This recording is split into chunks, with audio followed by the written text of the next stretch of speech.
Hello everyone, Thobi Food Vlogs na mayam butaram nokchari asidi Tharoi Thongbagi video oina thagacharage kamana thongge abado mathang yingminarase anouba makhagi kutong ne labuk tharoi ne ado aigidi tharoi se ana pressure cooker da mahi kemta yawdabida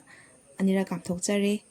atopa machal daina lawjari se sina mukthru bi mana leire duga sidai sina takhele manawdo akoi takhele hawebako de manawdo leire samaroi chanam tilau sing deloi leijare do singa chanam ga suba gi video di hapchadre ko salaba thawsta mai muthapiraga jira hana thada jare dui matungda tespata mu thadare tilau mu thadarase ado tharoi se thongbagi makhal yam lai hana tharoi se khangda ngthoga thongba ma adai mi khara mati dum hingna thongbo si yawe ba aduga futoga thongba ma ai ngasi tawjari sina futoga thongba ne ba sisu dum hawe aduga khang nunggang da hana ngthokpa se sigi su mahaw amane ba adugi video na noma thaka jarake aduga sida hapchari ba machal se ai ne tawda se alu hapoi ko alu sunga haptabida thongdoi ba ada kamaina kari hapke habado yengase maroi mapang ngawudi chamanare adugi matungda ngasagi futoba tharoi se mu hapchalase aduga minute taramu haitare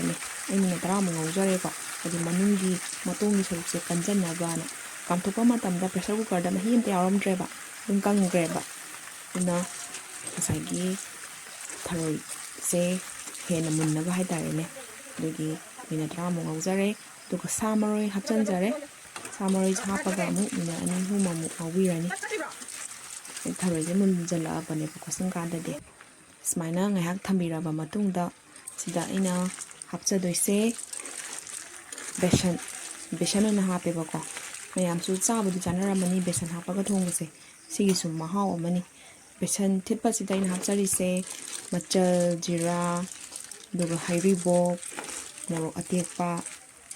morok ti haptre morok yam saba chaningdabagi morok suba hape bako do phachana mix tawrni dana duga haijalase sagi besan ne machu morok thitpa je haijalaba matungdadi ngahaw mo atpise bako ising haidringai da haitare ado nang lawbane ba besan hapase mahaw su alu hapaga su manadabane alu hapagi na mahaw mu tongalani besan hapagi na mu mahaw tongalani sumana ngak sagolalaba matungda mathang otpirase aduga watpa loraga ngak thammane bako duga pamjaba changi mahi amu hapjalase ba idi sumana nam lawraga di kisu chaning dabane ba mahi pama migidi mahi yawdadi yade natra tisina je hekta manung thumurok changni habsu leite ba aduna mahi khara haijalase mahi haijan base yamna di haijandre khara haijalle amuktang okhai biramaga mathanda adum sawalase bako segidi bong sawalase mai lekhatba yare